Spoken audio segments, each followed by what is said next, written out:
En el siglo XVII se conocía la existencia de manantiales de petróleo en la región del Alto Aguareño.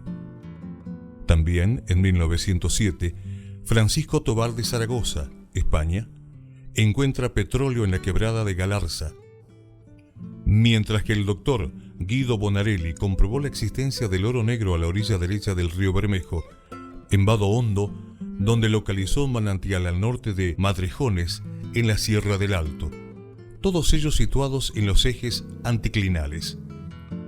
El director general de YPF, el general Enrique Mosconi, viaja al noroeste argentino en noviembre de 1924 y se emite en Jujuy el decreto de reserva.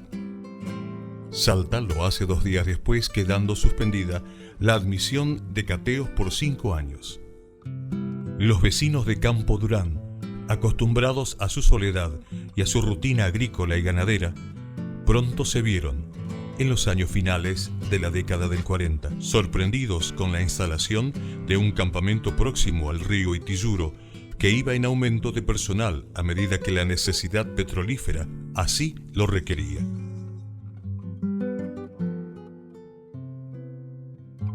Entonces la presencia de YPF significó una gran toma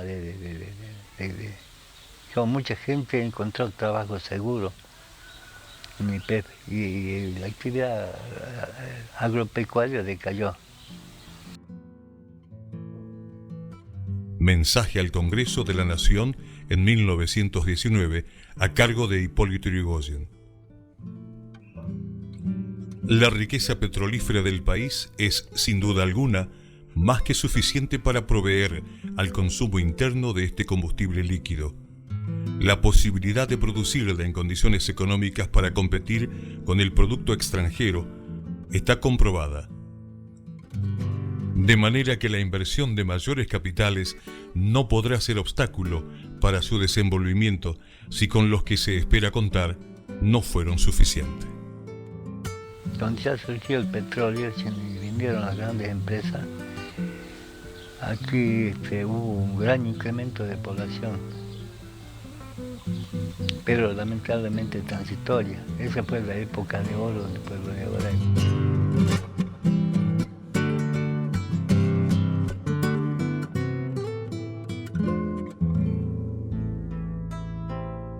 En la zona de Campo Durán, donde se encontraba el yacimiento del mismo nombre, Campo Durán, existía la destilería y una cabecera del oleoducto que une Campo Durán con San Lorenzo. Estaba también una planta compresora de gas que en ese momento operaba YPF y donde estuve mis primeros meses. Ahí tuve la oportunidad de conocer algunas personas muy capacitadas, muy buenas personas. Destaco al señor Battagliotti, el señor Carlos García, el señor Carrizo. Ahí teníamos en explotación el yacimiento Campo Durán y Madrejones. Realizábamos tareas de extracción y acondicionamiento de todo el crudo que se producía en el yacimiento norte para entregarlo a la destilería para su proceso y después, una vez obtenidos los subproductos, su traslado a través del oleoducto a los centros de consumo. De esa época guardo muy buenos recuerdos, fue una experiencia profesional muy valiosa, aparte por supuesto de una vida familiar. En ese momento teníamos 3 hijos que se criaron en la zona de Aguaray. Algo más o menos comentó mi esposa de la libertad que tenían, la buena educación que recibían y sobre todo la posibilidad de hacer una buena vida al aire libre, con todas sus ventajas, por supuesto. Aguaray en aquel tiempo evidentemente giraba todo alrededor de YPF, de las 3 dependencias de YPF que estaban radicadas en Aguaray, que era yacimiento, destilería, oleoducto, y se agregaba la gente de gas del Estado, que conformaban un barrio bastante grande, que por supuesto atendía todas sus necesidades en Aguaray. Cabe señalar la actividad social que realizaba el club, que en aquel tiempo funcionaba con todas sus instalaciones, tenía su cancha de básquet, cancha de bocha, cancha de tenis, una actividad social bastante considerable en torno a lo que era en ese momento el club social, que se llamaba Club Social Campo Durán. Aparte, bueno, tenían su equipo de fútbol, su presidente era el señor Carlos García, en cierta forma contagiaba el entusiasmo a toda la gente que vivíamos en Aguaray. Estaba también la enfermería de YPF, que contaba con una ambulancia que permitía rápidos traslados en caso de emergencia de la zona de Aguaray hasta el hospital de Vespucio, que era donde estaba todo el sistema más complejo, con más equipamiento. Cabe destacar, nos acordamos del director y de la enfermería de Aguaray, el doctor Alanís, fallecido en un desgraciado accidente, y por supuesto que aparte de su idoneidad profesional, recordamos siempre con mi señora y con mi familia su calidad humana, sobre todo. En lo que respecta después a sus momentos finales, lamentablemente, como es de conocimiento, se privatiza todo lo que es YPF, y bueno, detrás de eso viene un considerable éxodo de toda la gente que vivía en Aguaray. Algunos pasaron a trabajar en algunas de las empresas que se hacen cargo de la explotación petrolera o de la destilería o de las demás instalaciones, y otras lamentablemente tuvieron que emigrar con resultados en muchos casos bastante lamentables, porque quedaron sin trabajo, prácticamente a la deriva, gente que a lo mejor ya tenía sus años, y bueno, son consecuencias que ahora a lo mejor se reflejan en toda la zona de Aguaray a través de, digamos, de su merma en la actividad económica, etc.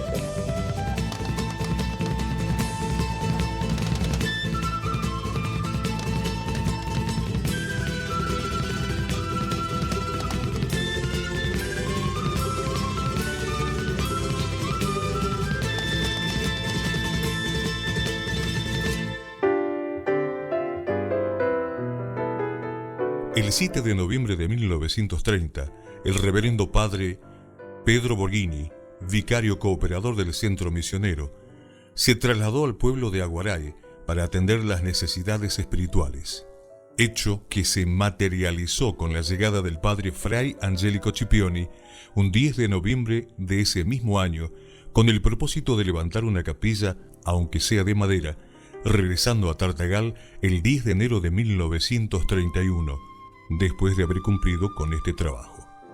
Esta capilla tuvo su asentamiento en el predio y esquina que actualmente ocupa el Hospital Luis Güemes. En la mañana del 29 de septiembre de 1951, el intendente Ismael Silva cedió el terreno triangular ubicado entre las calles 25 de Mayo, José Mármol y Roque Sáenz Peña como predio parroquial. Un grupo piadoso y generoso de vecinos organiza la Comisión Pro Templo, que anhela ver construida con la colaboración de fieles católicos en un muy breve tiempo. No fue un templo salomónico, sino sencillo, fruto de la perseverancia y la fe.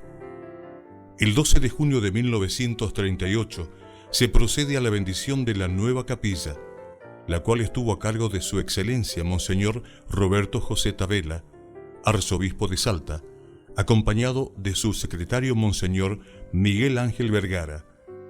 Me contaba mi padre que en la década del 30 más o menos, Aguaray era atendido, digamos así, en ese aspecto por unos curas que venían de Tartagal, que hacían visitas semanales, así, que se hospedaban en la casa de algún vecino y hacían sus reuniones, porque no había ningún local, ninguna iglesia, ninguna capilla.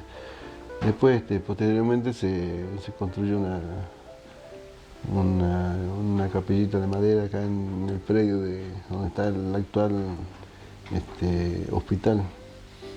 Y después ya en el año 1938 sí se hizo la primera capilla de material, en la calle José Mármol y Roque Sáenz Peña, justo frente de mi casa paterna, digamos. Y ese fue el lugar de reunión hasta el año 1975, 77, por ahí más o menos. Ahí en esa capilla, ahí ejerció, digamos, su pastorado el padre Celso, que vino más o menos en los años 50. Y después en los años 70 ya se pensó en la construcción a pesar de que ya no hay 59, cuando vinieron las empresas, se había ya planeado para hacer el nuevo templo, ya mucho más grande, más amplio, pedir colaboraciones a esa empresa, se hicieron los cimientos y ahí quedaron los cimientos durante más de 10 años, ¿viste? Pero ya quedaron los cimientos. Y en los años 70 se continuó con la construcción, y en el cual también tuvo activa participación el padre Celso. Y finalmente la construcción del nuevo templo se terminó en 1979. Los padres franciscanos eran italianos como el abuelo Salvador y visitaban esta casa con mucha frecuencia porque se alojaban aquí cuando venían para las fiestas patronales, ya que en ese entonces no se contaba con casa parroquial. Entonces se alojaban las monjas, los obispos, los sacerdotes. Al morir mis abuelos, mis padres continuaron con esta tradición. Venían a esta casa los obispos y las monjas, como cuando vivía el abuelo. Entonces tuve oportunidad de conocer a los obispos Pedro y Marcos Lira, a Monseñor Guirao, que fue el último que se alojó en esta casa en el año 76, porque después se construyó ya la casa parroquial. Esta obra estuvo a cargo del hermano Antonio Escano. La parroquia actual fue construida por una comisión de 5 o 6 mujeres. La comisión pro templo estaba integrada por la señora Servia de Guantay, la señora Rosa de Sarsuri, Aida Medina, Carmen Suárez, Manuela de Olbrich y mi madre. También contaban con la colaboración de don Wilson Tejerina, doña Rosita de Díaz, don Agustín Galván y mi padre.